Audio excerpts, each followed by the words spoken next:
اور جب ان میں سے کسی کو بیٹی کے پیدا ہونے کی خبر ملتی ہے تو اس کا منہ غم کے سبب کالا پڑ جاتا ہے اور وہ اندر ہی اندر گھٹنے لگتا ہے،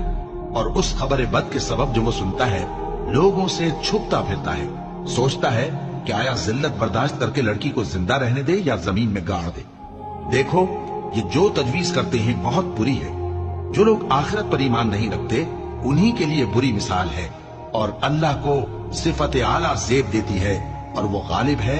حکمت والا ہے۔ اور اگر اللہ لوگوں کو ان کے ظلم کے سبب پکڑنے لگے تو ایک جاندار کو زمین پر نہ چھوڑے، لیکن ان کو ایک وقت مقرر تک مہلت دیا جاتا ہے، پھر جب وہ وقت آ جاتا ہے تو ایک گھڑی نہ پیچھے رہ سکتے ہیں نہ آگے بڑھ سکتے ہیں۔ اور یہ اللہ کے لیے ایسی چیزیں تجویز کرتے ہیں جن کو خود ناپسند کرتے ہیں، اور زبان سے جھوٹ بکے جاتے ہیں کہ ان کو قیامت کے دن بھلائی یعنی نجات ہوگی۔ کچھ شک نہیں کہ ان کے لیے دوزخ کی آگ تیار ہے، اور یہ دوزخ میں سب سے آگے بھیجے جائیں گے۔